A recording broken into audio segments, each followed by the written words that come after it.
अस्सलाम वालेकुम learners, welcome to our channel. और आज के लेक्चर में हम डिस्कस करेंगे कॉम्प्लेक्स नंबर का कॉन्जुगेट कैसे लेते हैं। इसके अलावा different operations on complex number, जैसे हमारे पास कोई रियल नंबर हो तो उन पे हम ऑपरेशंस अप्लाई करते हैं। ऑपरेशन हमारे पास क्या है, जैसे एडिशन है, मल्टीप्लिकेशन है, सब्सट्रैक्शन है, डिवीजन है। तो इन पे ऑपरेशन अप्लाई करना हमारे लिए बहुत आसान होता है। जैसे दो रियल नंबर है 2 और 3, इनको हमने ऐड करना है तो 2 + 3 = 5। बिल्कुल सिंपल है हमारे पास। इसी तरह इनको मल्टीप्लाई करना है तो 2 × 3 हमारे पास 6 आ जाता है। इसी तरह हम इनको सिंपली डिवाइड भी कर सकते हैं और सारे ऑपरेशन इन पे अप्लाई करना बहुत ही आसान है। लेकिन कॉम्प्लेक्स नंबर्स के केस में ये ऑपरेशन जब दो कॉम्प्लेक्स नंबर पे अप्लाई करते हैं तो उनको कैसे सॉल्व करते हैं ये सीखेंगे। और साथ ही सीखेंगे कि कॉम्प्लेक्स नंबर का कॉन्जुगेट क्या होता है और कैसे लेते हैं। इससे पहले पिछले लेक्चर में हमने पढ़ा था कॉम्प्लेक्स नंबर क्या होता है, बहुत डिटेल में इसको डिस्कस किया था। यहाँ पे थोड़ा सा मैं उसका रिव्यू दे देती हूँ।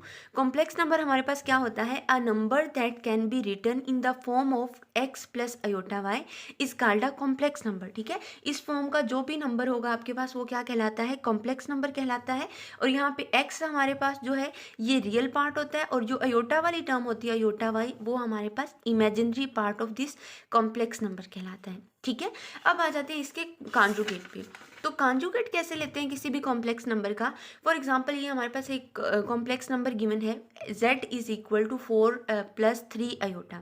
तो इसका कॉन्जुगेट लेंगे तो क्या करेंगे, इसके ऊपर बार लगा देंगे। ठीक है, इस नंबर के ऊपर बार लगा देंगे और इसके ऊपर भी बार लगा देंगे। ठीक है, ये बार कॉन्जुगेट को शो करती है। और ये कॉन्जुगेट अप्लाई कैसे होगा कि जो आपके पास अयोटा वाली टर्म होगी, जो इमेजिनरी पार्ट होगा आपके पास इस कॉम्प्लेक्स नंबर का, उसका साइन चेंज कर देंगे। ठीक है, अगर वो पॉजिटिव है तो उससे नेगेटिव कर देंगे, अगर नेगेटिव है तो उसको पॉजिटिव कर देंगे। तो जैसे यहाँ पर है 4 + 3 अयोटा, जब इसका कॉन्जुगेट लेंगे तो इसका इमेजिनरी पार्ट कौन सा है, अयोटा वाली टर्म कौन सी है, ये वाली।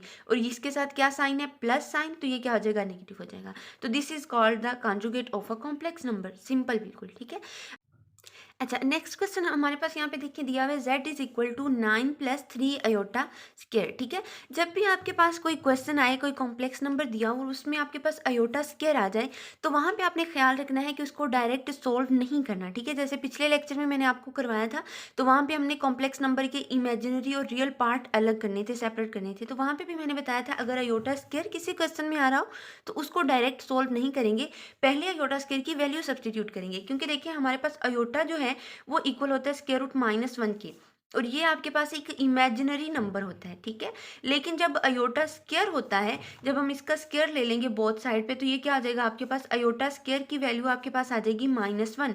And -1 is no more an imaginary number. अब ये इमेजिनरी नंबर नहीं है बल्कि ये एक रियल नंबर है। ठीक है, तो इस चीज़ का आपने ख्याल रखना है। जैसे ये क्वेश्चन है तो अब इसको कैसे सॉल्व करेंगे, हमारे पास क्या गिवन है, z = 9 + 3 अयोटा स्क्वायर। तो इसका डायरेक्ट कॉन्जुगेट नहीं लेंगे, पहले हम क्या करेंगे, इसकी वैल्यू सब्सटीट्यूट करेंगे। तो 9 + 3 × -1 और 9 - 3 और ये क्या आ गया 6। ठीक है, और रियल नंबर का कॉन्जुगेट नहीं लेते होते, रियल नंबर का कॉन्जुगेट वो इटसेल्फ उसी नंबर के इक्वल आता है। अब z की वैल्यू इक्वल आ चुकी है 6। ठीक है, तो अब यहाँ पे हमारे पास जो इमेजिनरी पार्ट है इसका वो क्या है, 0 है। और कॉन्जुगेट लेते हुए डेफिनेटली इमेजिनरी पार्ट का बेसिकली उसमें सारा पार्ट होता है, इमेजिनरी पार्ट का साइन चेंज होता है। तो यहाँ पे इसका कॉन्जुगेट जब लेंगे तो वो आपके पास जी बार जो है वो भी इक्वल किसके आ जाएगा, 6 के ही आ जाएगा, क्योंकि इसमें इमेजिनरी पार्ट इंक्लूड ही नहीं है। ठीक है, तो ये एक स्पेशल केस था, ये भी आपने याद रखना है। नेक्स्ट आ जाए operations on complex numbers. Complex numbers पे जब भी कोई ऑपरेशन अप्लाई करते हैं दो कॉम्प्लेक्स नंबर पे तो वो हमारे पास किस तरह से वर्क करता है। ठीक है, जैसे यहाँ पे देखिए ये हमारे पास दो कॉम्प्लेक्स नंबर गिवन है, z1 = 3 + 2 अयोटा, z2 = 5 + 9 अयोटा। तो जैसे मैंने आपको पीछे भी बताया कि अगर हमारे पास कोई दो रियल नंबर होंगे तो उन पे ये सारे operation addition, subtraction, multiplication apply करना बहुत आसान है, वो हम ऑलरेडी जानते हैं। लेकिन अगर दो कॉम्प्लेक्स नंबर होंगे तो उस केस में क्या होगा, जैसे z1 z2 है, जब हम इन दोनों नंबर्स को ऐड करेंगे z1 + z2 करेंगे तो देखें क्या होगा, 3 + 2 अयोटा प्लस आपके पास क्या आ जाएगा 5 + 9 अयोटा। अब इसको ऐड करने का तरीका क्या होता है आपका, कि आप इस रियल पार्ट को रियल पार्ट के साथ ऐड करेंगे और इमेजिनरी पार्ट को इमेजिनरी पार्ट के साथ ऐड करेंगे। तो यहाँ पे देखिए ये कैसे आ जाएगा आपके पास 3 + 5 + 2 अयोटा + 9 अयोटा, और ये आपके पास हो जाएगा 8 + 11 अयोटा, ये इसका आंसर आएगा। ठीक है, तो इस तरह से हम सॉल्व करते हैं, ऐड करते हैं दो कॉम्प्लेक्स नंबर्स को। अब यहाँ पे अगर सब्सट्रैक्शन हो तो सब्सट्रैक्शन के लिए भी हम सिमिलरली ऐसे ही काम करेंगे। दो कॉम्प्लेक्स नंबर है, इनको जब सब्सट्रैक्ट करना है तो रियल पार्ट को सब्सट्रैक्ट करेंगे रियल पार्ट में से और इमेजिनरी पार्ट को सब्सट्रैक्ट करेंगे इमेजिनरी पार्ट में। जैसे ये वाला है तो इसको सॉल्व करते हुए क्या करेंगे, 9 माइनस 8 आ जाएगा। ठीक है, और 6 अयोटा माइनस 2 अयोटा आ जाएगा। इनको अलग अलग कर लेना आपने, तो इसका आंसर आपके पास क्या आ जाएगा, 1 प्लस 4 अयोटा आ जाएगा। और जब मल्टीप्लिकेशन होती है, इसमें मल्टीप्लिकेशन और डिवीजन जो है ये ज़्यादा इंपॉर्टेंट है, इसे ज़्यादा अच्छे से समझिएगा।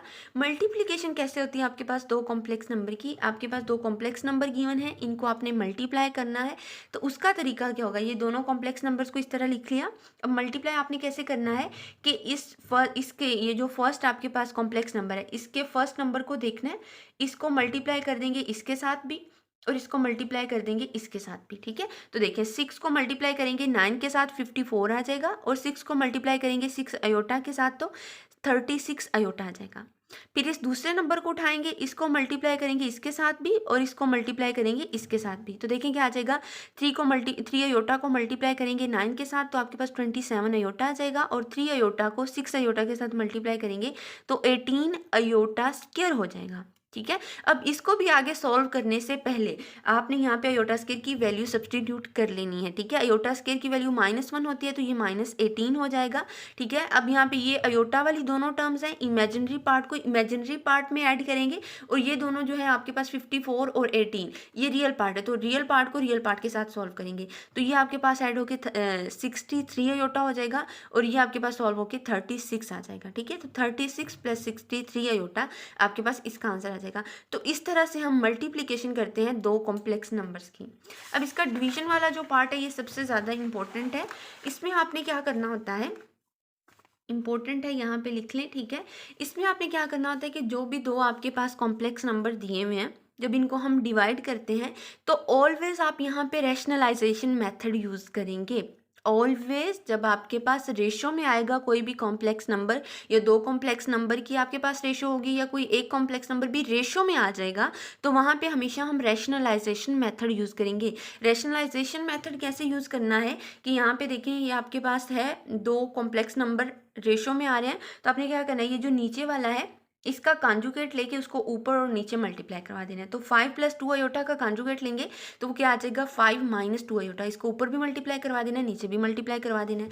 तो ये देखिए ये मल्टीप्लाई हो जाएगा, ऊपर वाला ऊपर वाले के साथ, नीचे वाला नीचे वाले के साथ। तो नीचे देखिए ये आपके पास 5 का स्क्वायर हो जाएगा माइनस 2 अयोटा का स्क्वायर हो जाएगा। ठीक है, ए स्क्वायर माइनस बी स्क्वायर बन रहा है। यहाँ पे 5 का स्क्वायर 25 हो जाएगा और यहाँ पे देखिए 2 का स्क्वायर 4 और अयोटा स्क्वायर की वैल्यू ये आपने बस याद रखना है हमेशा कि अयोटा स्क्वायर जहाँ भी आए उसकी वैल्यू फ़ौरन से वहाँ पे सब्स्टिट्यूट कर लेंगे। तो अयोटा स्क्वायर की वैल्यू -1 आ जाएगी, ये यहाँ पे सब्स्टिट्यूट कर देंगे और ऊपर ये दो आपके पास कॉम्प्लेक्स नंबर मल्टीप्लाई हो रहे हैं तो जैसे अभी मैंने पीछे आपको सिखाया उसी तरह इनको मल्टीप्लाई करेंगे, ये फर्स्ट पार्ट इसके साथ और ये इसके साथ भी।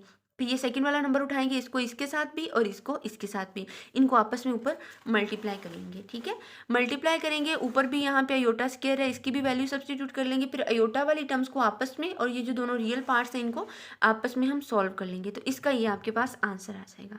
ठीक है, तो इस तरह हम सॉल्व करते होते हैं कॉम्प्लेक्स नंबर्स को। अगर हमारे पास कॉम्प्लेक्स नंबर गिवन हो तो उनमें ऑपरेशंस इस तरह अप्लाई करते हैं। नेक्स्ट ये आज का लेक्चर था, कोई क्वेश्चन क्वेरी हो तो आप कमेंट सेक्शन में पूछ सकते हैं।